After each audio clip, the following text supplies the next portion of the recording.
Some of the best games that end up having super dedicated communities and long-lasting player bases are games that have crazy amounts of movement tech to learn and master. Games that do this kind of thing incredibly well, in my opinion, are Titanfall 2, Ultra Kill, Apex Legends, and I'm incredibly biased when I'm saying this, but Team Fortress 2 as well.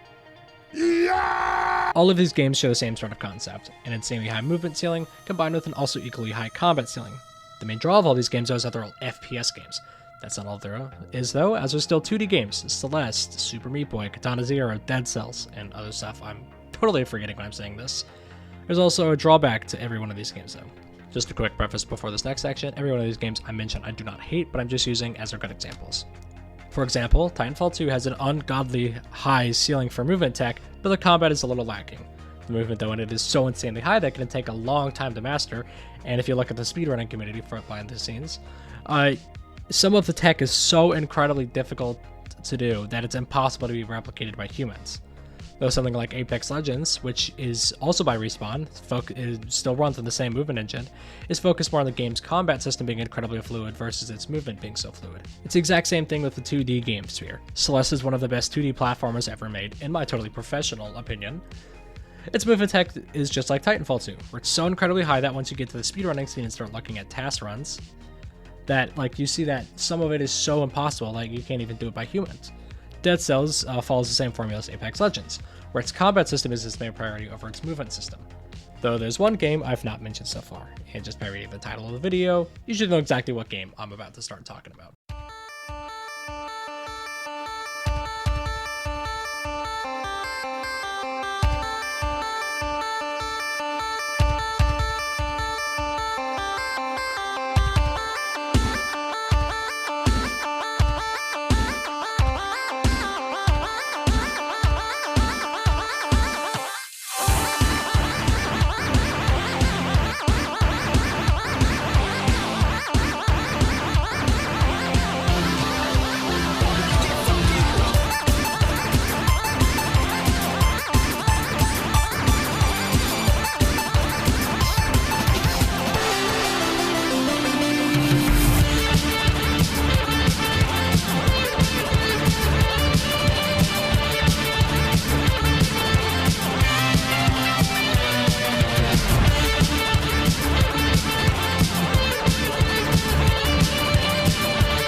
This game is absolutely insane. Its movement is a highlight of its game, and by God did the devs put so much love and care into it. The feeling of running around at Mach speeds is incredible because you see exactly how Pepino moves. You have such a diverse set of movements too. Jumps, super jumps, shoulder bashes, dives, dashes, crawling, sliding, grabbing, uppercuts, wall climbs, body slams, parries, and several other different moves that add so much to the game that I'm not mentioning right now. The devs decided to give him an ungodly high amount of sprites. I'll let you go ahead and guess how many you think it is. Okay, got your answer. It's not 200, 500, or even something like 2,000. They gave this man 5,245 individual sprites. I don't know what compelled them to do this, but it's not lost in the slightest, as Peppino has so much character baked into him because of this. And okay, before I keep going on a tangent about how much I love Peppino, let's go on to the next section. So the design of the level is incredibly important for the feel of the character, because even if the character's movement is really well defined, if levels you're running around and suck, all the good movement will be lost in translation. So now I'm going to take a bit of time explaining some of the levels that the game gives you to run around in. The first level, John Gutter, is a great first level that helps you get acclimated with the whole function of the game's movement mechanics. This is basically the tutorial level without being the tutorial level. That teaches you the very basic movement, but it also allows for you to learn how to best execute it. John Gutter is very simple compared to the rest of the levels, but that actually really helps it, as it gives you a great introduction to the flow of the game. The second world gives us the level Fun Farm. Fun Farm is probably the best level in World 2, and it definitely feels that way. The whole flow of the level feels really nice, and the level design is even better. It also includes probably the best power-up in the entire game, Mort the Chicken. Mort's Edition gives you only a slight variation in your moveset, just like the rest of the power-ups in the game offer you, basically giving you an attack with Mort instead of your normal grab. Though the game makes up for it with the introduction of what I like to dub, Mort hooks. You literally just slap at the hooks with Mort, and then they throw you forward. Within the context of the speedrun setting, I feel it detracts from it just a little bit by taking out of the feeling of Peppino's regular standard moveset, though the hooks completely make up for it by being an incredibly fluid mechanic. I'm legitimately disappointed though that there weren't more hooks in the game, because I personally love swinging by the neck of a chicken of fame, Mort. The third world has a very interesting level to say the least, Gnome Forest. This level is the introduction to Gustavo and Brick. No matter what you think about their movement, you can't be upset at the two of them, as they make a great pair. You got Brick, the giant lovable rat, and Gustavo. What's not to like about either of them? Though this is the one movement complaint I do have for the game, is you can't go as fast as Peppino with these two. These two, while not being as fast as Peppino, still bring in a whole new way to play the game, and that doesn't feel too different, making things transition pretty smoothly. Though that's not to say they don't come with a bit of a learning curve to understand how to best utilize them. Since Brick and Gustavo control more like a pair than one character, especially in their attacks, it for sure feels a little weird. Gustavo is your main character you control, while you pretty much just throw Brick around the entire time. You roll around on him, and you can also literally just kick him forward, which feels great, and is also pretty funny. You get a double jump as well, as a wall jump that replaces Peppino's standard wall climb ability. Overall, these two goobers introduce a new yet familiar way to play the game, which in my highly coveted and respected opinion is a wonderful thing. The fourth world has Refrigerator, Refrigador, Freezerator. God, I hate the name of that level, it's so hard to say. This is the mandatory ice level that is ever present in every 2D platform or 3D game, whatever, you need to have an ice level basically. Though instead of the normal bullshit of sliding across ice, basically being able to control your character, you get to grind on some sick as fuck rails. The level features the most pits and holes out of any level in the game, giving it probably one of the most annoying achievements, which I'll touch on later. Despite all the very literal pitfalls all over the level, this is still an incredibly good level, as the second lap is completely different to the first. The first lap you get the Satan's Choice Pepper, which lets you break all the ice blocks, like the ones that are literally completely separate from the main level, otherwise you just fall through the floor, but it lets you break all the ice blocks, opening up a new pathway through. You're also gifted with literally the ability to fly, because walking's for nerds. After you finish the first lap, you get to go back to the level as regular as Peppino instead of spiced up hot Peppino. And instead of going through like you did the first time, you actually get to go back through on a whole new path you just opened up for yourself by breaking all the ice blocks. So if you wanted to, you can go back through the way you came the first time, or you could go back through this entirely new route you just made for yourself. The level also has rails, and the rails are perfectly crafted. The only problem though I have with it is the fact that it slows you down ever so slightly, so it impedes your speed a little. Let's say you're going Mach 4, then it'll slow you down and bring you back. But once you get thrown off the rails, it'll pick you straight back up and right back into Mach 3 speed. But once you get off that, it just helps to continue the momentum of Peppino being an unstoppable force of destruction. The fifth and final world has War. I believe that the best level for non-stop movement in World 5 is probably Pizza Scare. Though I believe that War does the best job with introducing a weird movement mechanic that still goes incredibly well with Peppino's regular moveset. If you've never played the game before, here's a quick spoiler. War literally gives you a shotgun. Like, deadass, you just are given a gun.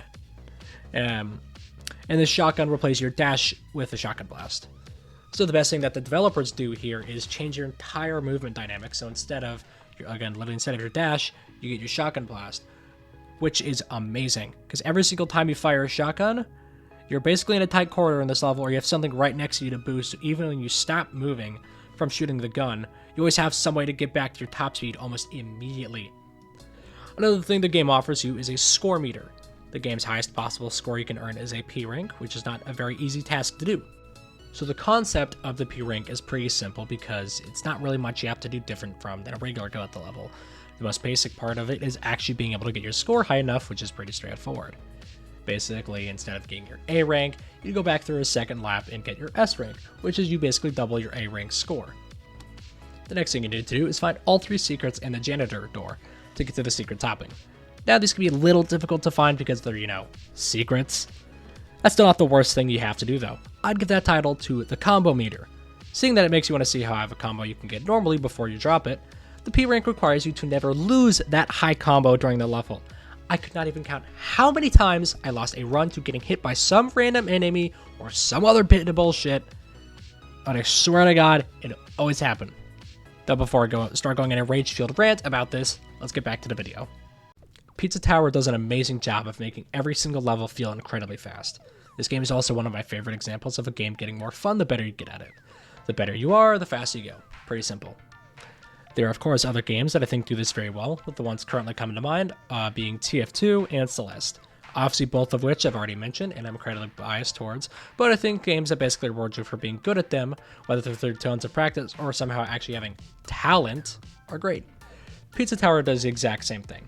I think it's one of those games that encourages you to get better at it, and at the time of recording this, I've gotten all but a few of the P rank achievements, mostly due to them being incredibly hard, such as the final boss, which is like an incredible test of skill. Literally a 4-phase boss fight, and if you count each boss during the boss rush phase, it's a 7-phase boss fight, which you can't get hit during once. I've tried several times and have not gotten it yet due to being very hard and me being very bad. Again, back to the actual video and not my shit gaming skills. When you start out, the game teaches most of the entire moveset except for a few random ones and some other random move deck. With the game doing this, you're basically given complete access to all of the ways you can move around in the game, letting you figure out the best way to string them all together. This turns every level into a puzzle where you figure out the best way to maneuver through it. Going through each level for the first time is a puzzle in and of itself as you try to figure out how to get to the end while finding all the secrets, if that's your goal. The second puzzle is if you try to go back through and get the P rank. You gotta figure out how to make yourself a route so that you can get to the level in time without dying or dropping your combo. You can also be a little bitch and look up a tutorial on how to get the P rank to the level. Part of the game's fun though is being able to figure out how to do shit for yourself. If it just feels so good, like so incredibly good to finally get that P rank after you've been trying to get it for so long. And by doing it yourself, it's all the more satisfying. Though if my words alone are not enough to convince you to buy the game or just play it, here's a few other people's opinions of the game. This game has the greasiest movement of any game. It's like this guy has a bunch of greasy tomato sauce on his shoes. Me?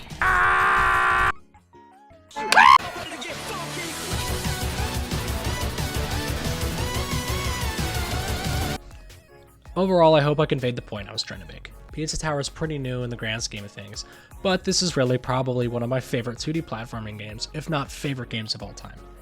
Compared to the other games I've played, such as that I mentioned before, like Celeste and TF2, I've got a ton of times on both of those games. But seriously, this game is so much fun and makes me want to put more time into it. Like once you finish the game, if you want to play even more, there's an incredible modding community which gives you so many other things to do. You got an entire mod manager, Pizza Oven, which basically just lets you organize all your stuff together. You got to create your own pizza, which I've heard is amazing because it's basically just a ton of community made levels. So if you want to go do that, you can go P rank all those things. You can play there's mods where you can play together with other people. I'm not sure how well it works, but it's still incredible that it's still amazing that you have that option if you want to do it. And most of the stuff I've seen, though, is so well made. And again, it just gives you a ton of content to work with. I saw an entire sprite rework of Peppino as Eevee. And it literally replaced, we went through and replaced every single one of his sprites. And I'm like, that is dedication, because that's 5,000 sprites you have to replace. But I really hope that you, the viewer currently watching this, consider buying this masterpiece of a game, because it is seriously incredible. I have one last thing to add, and that's just that I ask you to subscribe so I can get to 1,000 subscribers. The only reason I want that is literally just for monetary value. I think afterwards I'm not going to ask again for subscribers, because as soon as I can start profiting off the channel, that's pretty much all I'm going to need. And thank you again for watching. I really appreciate it. I know while recording this bit, no one's going to care too much, but I'm going to college soon. Well, as of recording this, tomorrow. So uploads, I guess, are going to be a little bit more infrequent than they already are. I'm not going to be able to make something like this because I don't have the full resources at my disposal. But stuff should eventually keep coming out. But if you really like what I'm doing, again, keep subscribing, liking, all this stuff everyone says, so I know that I can keep doing this.